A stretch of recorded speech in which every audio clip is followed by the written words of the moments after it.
What's up, guys? QuarterHoarder here. Out today at this massive field that Doug just got. The farmer just pulled up. He's going to be knocking down the corn in this field, so we're going to be hunting the field next to it that is getting ready to be planted. It should be a good day. The farmhouse goes back to early 1700s, he said? Late 1600s. Late 1600s. So hopefully we're going to really kill it. A lot of generations of stuff here. And we only got really probably one day because he's coming right in. The combine is actually parked over there. But like I said, me, Doug, and Rich, we're going to hit this field all day long and hopefully find some really cool things. So back in the first dig. See you guys soon. Later.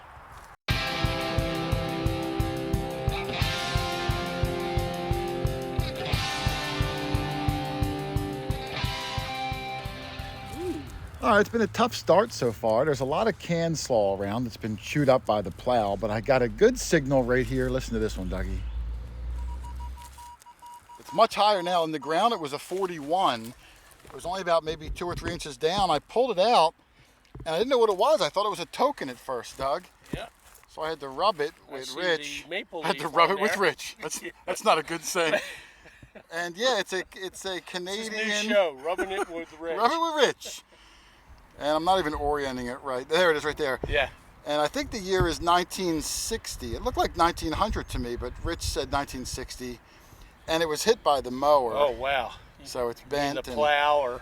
Maybe this is the wheat penny of Canada. What do you think? It might be. Well, actually, 1960, it would be about a year or two off. Oh well. But, well, hey, first dig of the day is a coin. Hey, it's a coin. That's a good start. Yep. So this field hasn't been planted yet. I don't know how much time we have, but we are going to hop to it like 2 monkeys, Doug. 3 monkeys. There's 3 monkeys here. All right. Let's keep going. Well, I got one here. The numbers are a little bouncy. I like how it stops at the edge.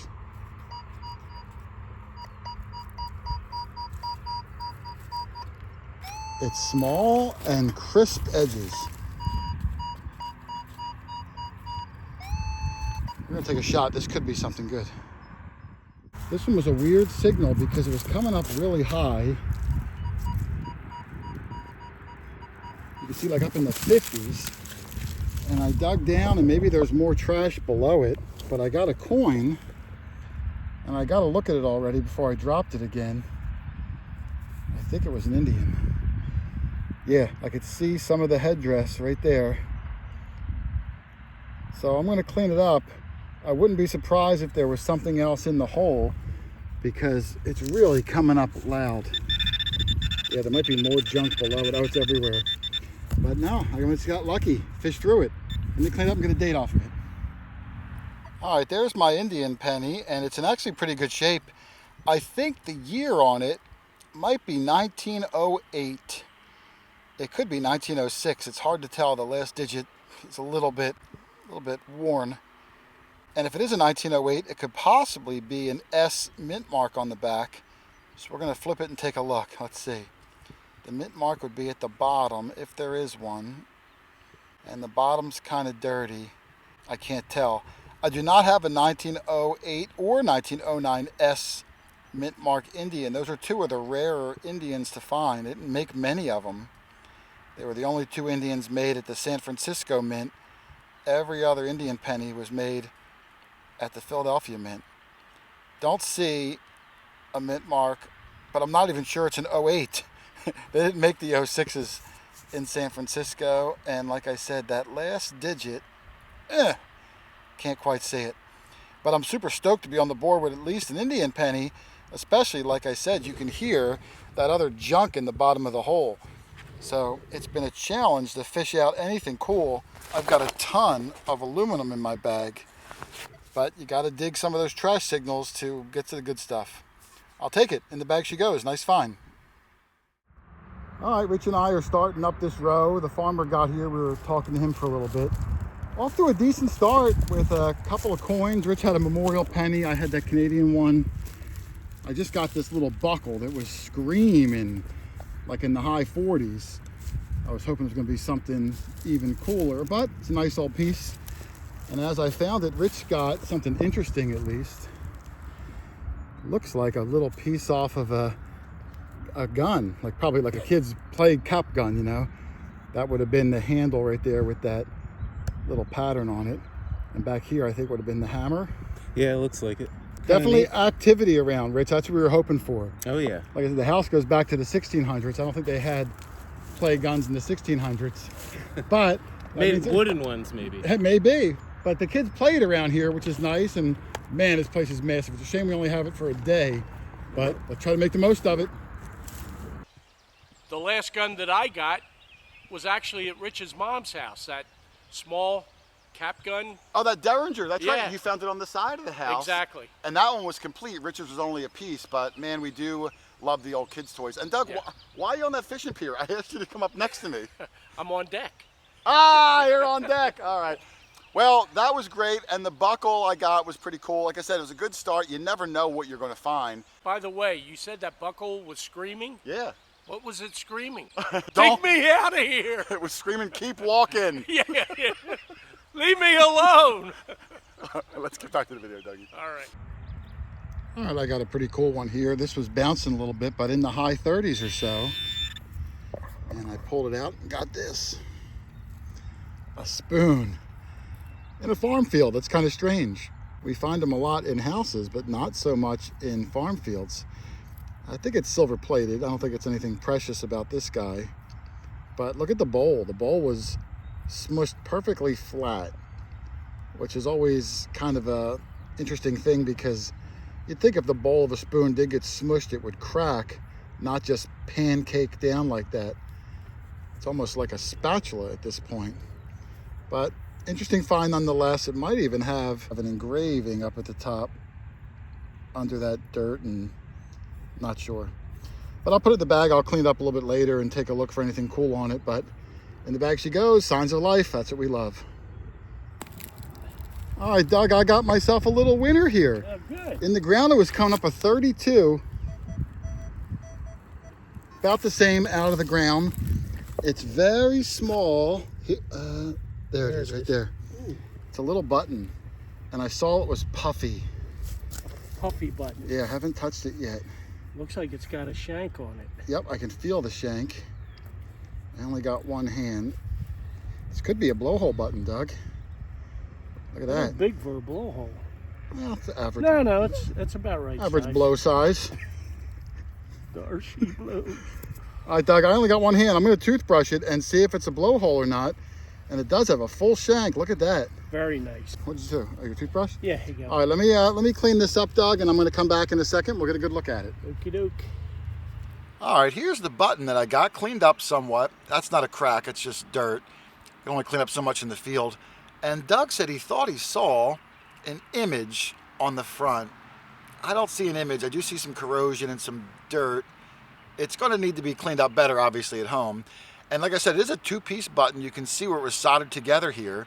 And what makes this one cool is it's a blowhole button. You see the two holes there on the left and right side of the shank. Those holes were put in because when this button was soldered together around the rim, the heat from the gas inside would explode on the old style. So they started putting these two pinholes in, which we call a blowhole button, so that the gases would escape, kind of like the blowhole of a whale. Still has the complete wire shank standing straight up and down. The shank was put through the center of the button and soldered to the inside top. So these don't break off quite as easily, but absolutely incredible early American 1700s button. First period piece we found all day. Love it. Well, that was a great button. Oh, I know, Dougie. Old one, too. Yeah, but I got to ask you. What's up? When did you run off to the Arctic to film that whale? Well, Doug, you know we were on Beavis and Butthead. I'm trying to get us on the new Love Boat remake, too. Oh. So I took a cruise up there. So that's And by the way, what you see coming out of the blowhole, that's water. It's not gas. That comes from the other end of the whale. You've got everybody confused now. They got the point, though. That's what Okay. holes do. All right. They let things out. Okay. But that was an awesome button. Thank It you was. for noticing. Next Sam. time I see a blowhole button, I'm going to think of a whale immediately. Jeez.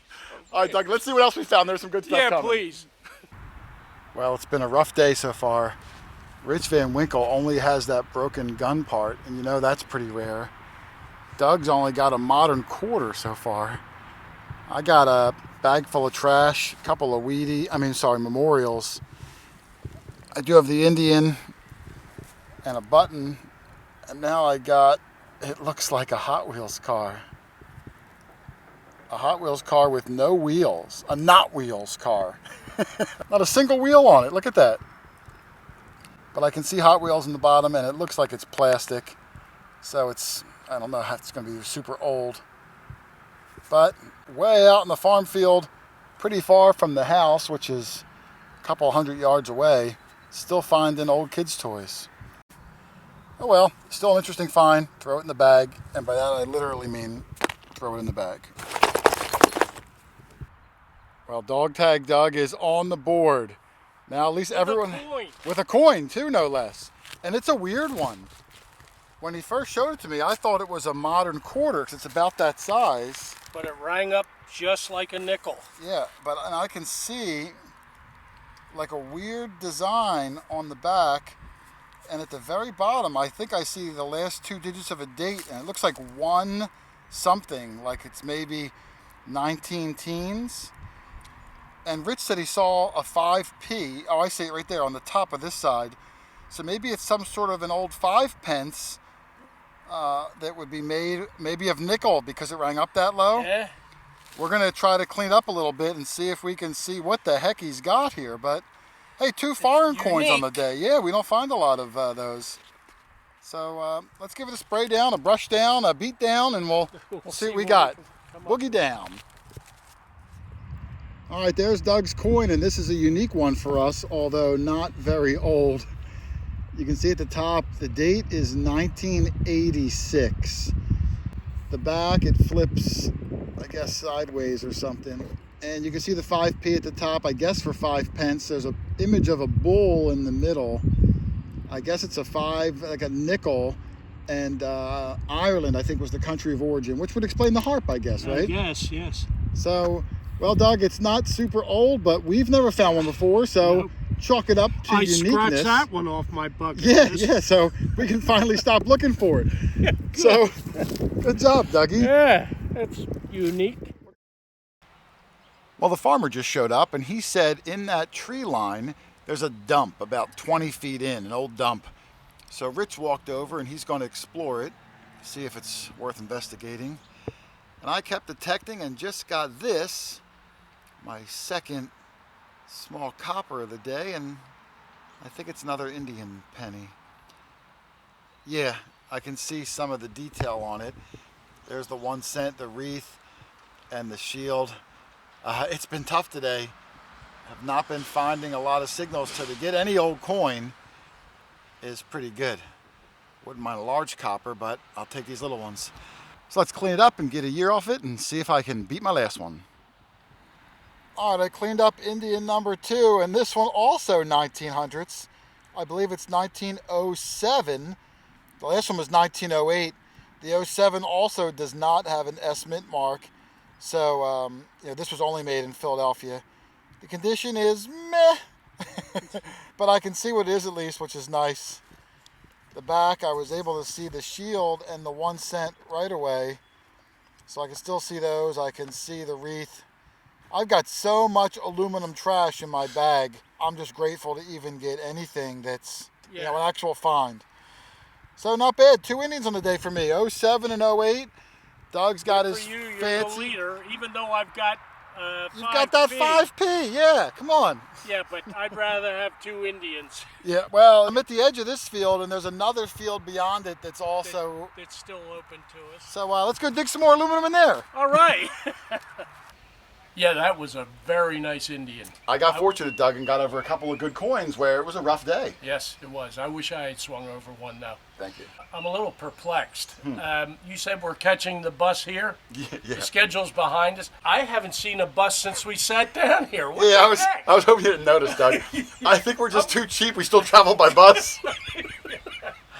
Yeah, well, at least it isn't Conestoga. Yeah, the tickets were cheap, and in the back of the bus was going to be a cage full of chickens. I thought we'd save a couple bucks. Yeah, well, we'll get eggs on the way. But I'm super stoked to get out to Chicago. Doug, you know the location of this hunt from Detecting the Heartland is at a 100-year-old Boy Scout camp. Every week for 75 years, 200 kids running around losing silver pins, Let's hope. coins, buttons, neckerchief slides. Yep. It should be a super fun hunt. So let's ixnay the bus. Let's Yeah, go get your let's plane so we make call it. Uber. But thank you on the Indian head penny. Yeah. But let's get out of here, Doug. I don't want to be late. You got it. All right, Rich and I are out in the middle of this farm field. Doug's a little bit behind me. Got a couple memorial pennies. I got a modern quarter, but this sounds really good right by that piece of old corn. Look at that number, and it sounds good. If I come back, it starts right there under the O in my Nokta sticker. It should be gone about another ½ inch. Gone. It sounds juicy.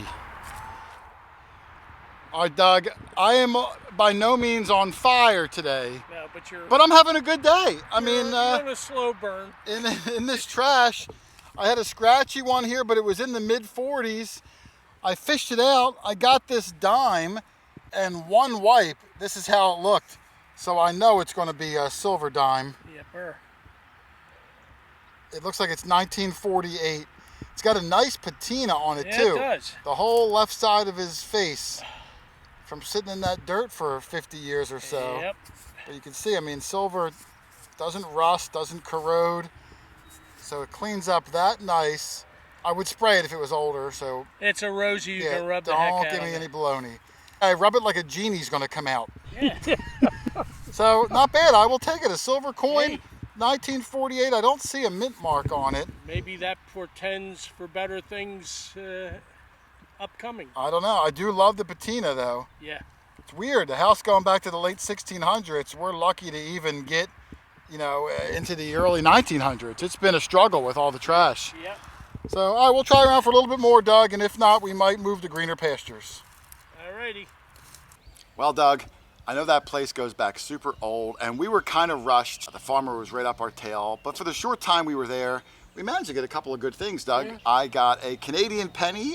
I had that nice buckle. That might have had some good age to it. And Sure. as I was cleaning it, Rich came over with at least a piece of a cap gun, so I thought we'd have a good day of interesting kids' toys. That blowhole button you found was really nice. No, that was one of my favorite pieces and probably had the most age of anything on the day. And you got that early. I thought you were going to continue with the old finds, but Same, brother. it didn't quite work out that way. Then the Indian head pennies, they were a little bit older. I believe the one was in the 1800s. Actually, I think they were both 1900s now that I think Were about they? it. Yeah, because I was looking for mint marks, so they must have been like 07s and 08s. Yeah. And then you had that really interesting coin, the 1980s Irish coin with the bull on it. I mean, I've never even seen anything like that Right. before. Did you finish the day on a high note? The silver dime, the We rosy. did. We got that beautiful silver dime, and we kind of wrapped this day up around maybe 1 o'clock in the afternoon because Doug decided to go knock on the 1740s mansion, and we found so much stuff there. That might be a 2-part video. Yeah. So on this same day, it really ended with a super bang, whatever Right. that is. But you had a bucket lister at this house, Rich had a bucket lister, and I You had had a a major bucket lister. Wait till you guys see that. That'll probably start next week. Might be a 2-parter because it was Right. twice as amazing. Yes. But otherwise, we are out of here. We got a long journey to Chicago. I hope you guys join us for that one too. It should be fun. So thanks for watching, everybody. Happy hunting, and we will see you on the next one. See you. Later.